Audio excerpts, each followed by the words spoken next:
Greetings Terrarians, Khaios here. Today is October's Commenter Day. If you are new to the channel, this is a series where once a month I take the most liked build request comment from the previous video and create that build.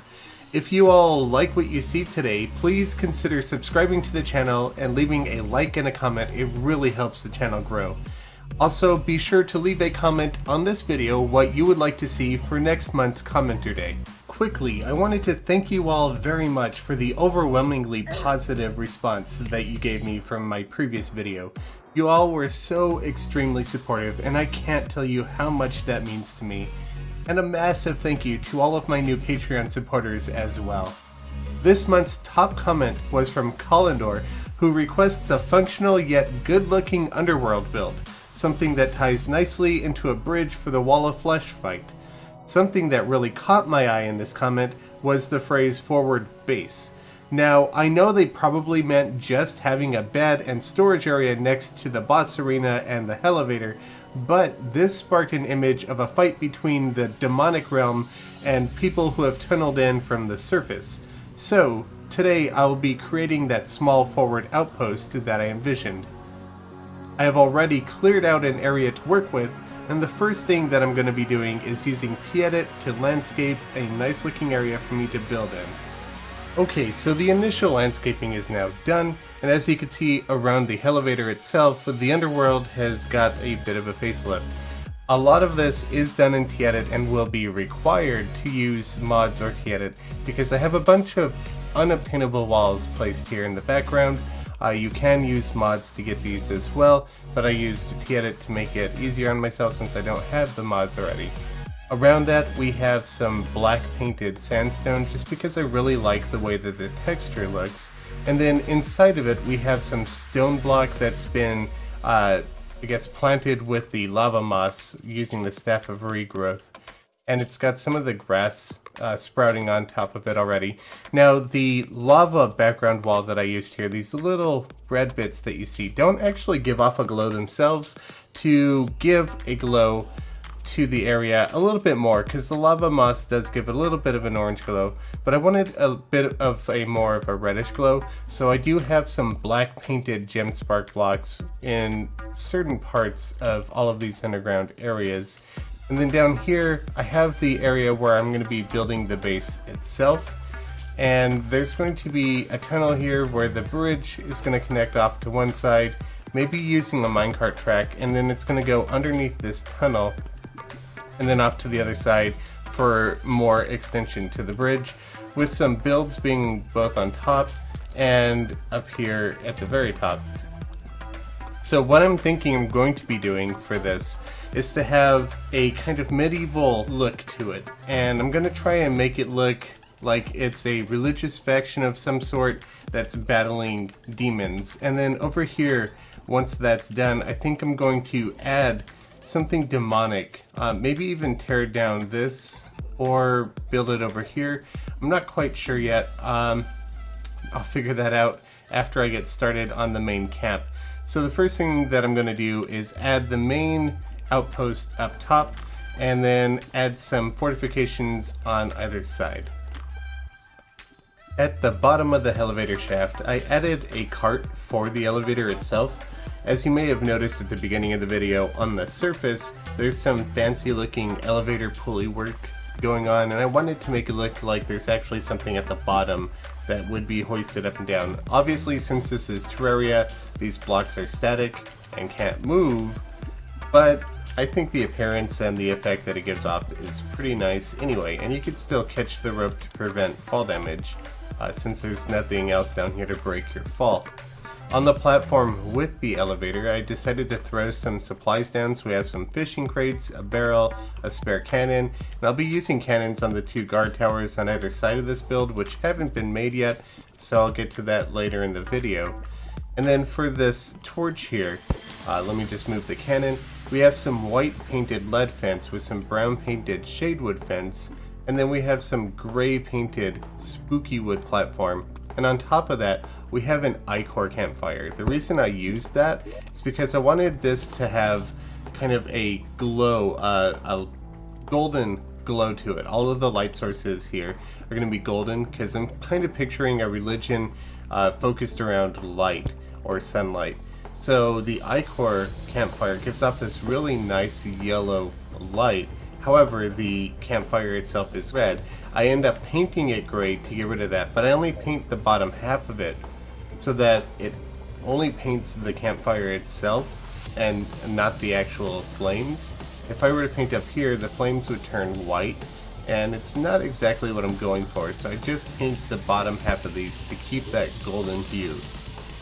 Over here we have the symbol of this made-up religious faction that I made for the build, and that'll be reoccurring in various locations. The reason why I went with some sky blue sail back here is because I threw down these war banners inside of the build itself, and I kind of wanted to emulate the same color palette. That way I didn't have to paint these banners.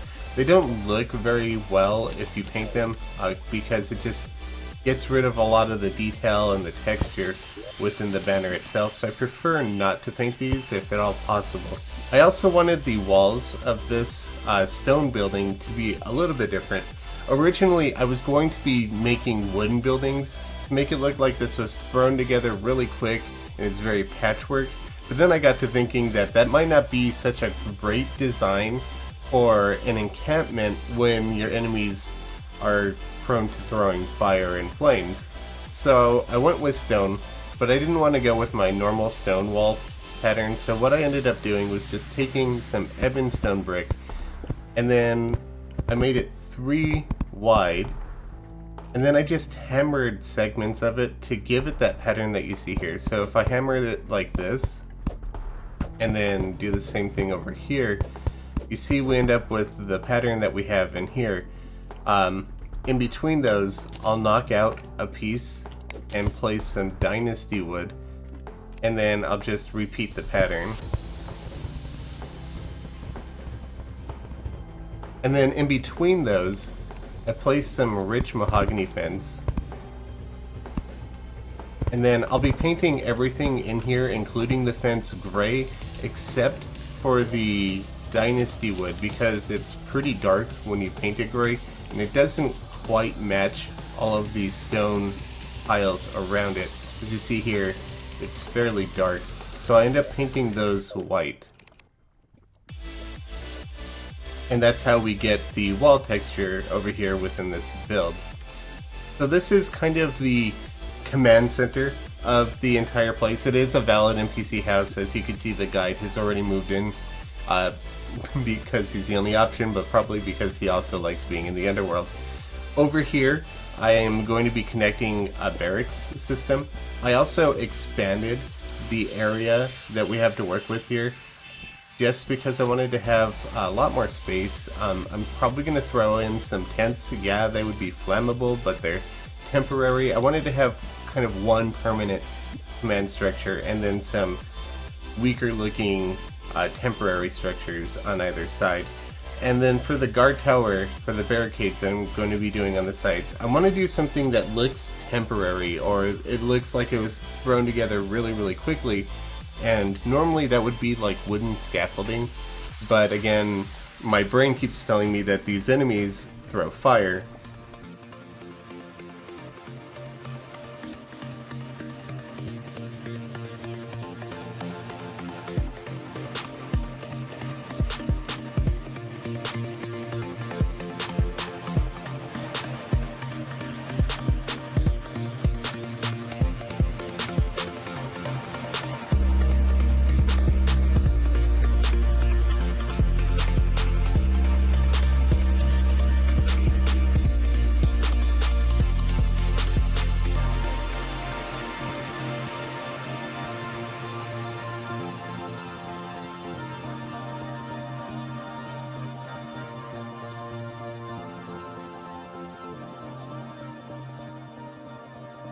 So as you could see, I went against my better judgment, and I made the tower primarily out of wood with some metallic accents, rather than making the entire thing out of stone or metal, which I attempted to do at the beginning, and it wasn't looking quite right with the rich mahogany fence painted gray. I had considered doing something like adamantite beam or palladium column, but then I felt like it wouldn't really fit the theme of this build that I'm going for, so I decided to just go with some shade wood and rich mahogany wood walls painted brown for the support beams, and just to make it a metallic roof and floor tower rather than all metallic. And while it does look fairly combustible, let's just say that this wood is enchanted or something. Yeah, it's not flammable somehow magically, and let's just go with it. It's a video game. So next up, I'm going to be working on the barracks, and I'm trying to decide how I want to tie it into this tunnel that leads up to the command center. And I'm thinking I'm going to do kind of a 2-layer tier for the barracks, so a floor at the bottom and a floor at the top. And here we have the barracks now. So to get from the command center to it, I decided to make a rope bridge rather than having a connected tunnel, in case that you want to get down much quicker, so you can walk across easily without needing to jump, but you could also just hold down and fall through should you choose to do it that route. And then for the barracks itself, I decided to use some dynasty beds because they're smaller and it kind of makes it look like more of a military style cot. On top of that, I put some platforms with another bed to give the illusion of a bunk bed, and they're being held up by ebon wood wall that's been painted brown to kind of look like beams, and I used that same sort of wooden beam look for the ladder leading up to the officer's quarters on the top, who's got a more full bed and then sword rack, and there's chests down here. I believe, I didn't check, but let's see, this should be a valid NPC house. That is this one. Missing a table. Maybe I'll allow another NPC to move in. So what's next is I need to consider what I want to do over here to the right, other than a bridge, and I'm thinking the bridge might actually be like a demonic bridge, so maybe it's from the demons that they're fighting. However, there'll be gaps in the bridge, like it's crumbling and falling apart, but I want the player to be able to run over it nicely, so maybe I'll also make it look like they've patched over those gaps with some metal or maybe some wooden beams.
Alright, so now we have our dark demonic bridge that's been crumbling, and it has some wooden support beams to help get the player across safely. Now, if you would like to know how to do this kind of bridge and you couldn't really tell from the time lapse, I do have a tutorial out on it. The only difference is that I paint this one black rather than painting it gray, and then I added these bits of black painted ebonstone brick and lead fence with the demonic fire on top of some platforms, just as some bonus detail to it. On the lava level, I decided to add some living flames because I like the idea of having lava that's also burning. It just looks a lot better to me. And then using T-Edit where it crops furniture, so I have a chunk of chimney, and actually don't have any chimney on me, but the upper leftmost pile of the chimney is what produces the smoke, and it also happens to have no sprite work in it, so it's completely invisible. So if you use a program like T-Edit to just crop out that segment of the chimney, you can place it in places to create a smoke generator that doesn't visually appear. So that's what I have for all of this like sulfur or smoke coming off of the lava. Before I started working on the Armoury, I had another idea pop into mind, and whenever I'm building in the Underworld, I often build these prison cages or gibbets, and I thought it might be interesting to do that again. However, instead of usually I would throw NPCs in there, this time I decided to throw a demon in there, make it a little bit bigger for it, and let them fly around. I do wish that you could do something like you could do in Minecraft where you can name them and then they won't despawn. So this guy will despawn if I go too far away from him. So it's not actually going to be a permanent feature of this cage, but I just wanted to share the idea with you. I think it's pretty fun and I like the way that it looks and it kind of fits the motif. So I'm just going to leave him in here as long as he's in there. Okay, so here we have the Armoury, and it's rather small. It just has some weapon racks and helmet racks and a spare cannon. It's got a barrel outside for storage if you want to store any more stuff in here, although there's also storage in the barracks. But I also wanted it to be a valid NPC house so that there's a little bit more protection around the base. Once the NPCs move in, you won't get as many enemies spawning. Now, I already had laid out the room with the decorations by the time I made that decision, and it was a little too late to backtrack on that because I need to add a table and a chair in this room. I already have a light source in here, so I had to think of something different, and so I used the technique that I use in my micro builds to expand the house into the false foundation, and I actually hid a dynasty chair painted brown and a gothic workbench painted gray into the false foundation. So this is considered part of the inside of the house because this tile that I'm standing on right here is actually actuated and painted white. So it's not preventing the house from counting the foundation as a part of the interior. It thinks this is all inside the house. So even though I don't technically have a chair or a table within the Armoury itself, you can see that the house is a valid house for NPCs to move in. And now we have the bridge complete, and on the other side we have an obsidian tower. Normally I wouldn't use obsidian when I'm doing builds, however a friend of mine named Alex requested that I do use obsidian for this since I don't use it very often. It's kind of one of the underutilized materials. It's pretty dark, it's pretty hard to work with. However, when you mix it with a bunch of grays, I think it does come out quite nice. So thank you for that suggestion. I hope you like the way that it turned out, Alex. So here we have a demonic looking tower with some spikes at the tips for the roof, some hanging cages with some skeletons in it. The materials are pretty simple. It's just stone slab and copper and tin plating painted gray, some dynasty wood that's been painted gray, and for the most part everything else here is obsidian that's been left unpainted. Of course, we have the crystal stand for the Old One's Army Arena here, which kind of looks like an altar to me, and I painted it gray with little bits of red on it for a little blood effect. And then we have some crimson bathtubs down here, which also look a little bit like sacrificial altars since they have the blood coming off of the sides of them, which I thought matched the effect that I was going for up here pretty well. And that's going to do it for this month's Commenter Day. There will be a download link to the build in the description below. Don't forget to leave a comment requesting what you would like to see in next month's build. I hope you all enjoyed this video. If you did, be sure to leave a like and a comment, and please consider subscribing to the channel. We are still on track to reach 50,000 subscribers by the end of the year, which would be amazing. So let's see if we can hit it. Thank you all very much for watching. I'll catch you all later. Happy building.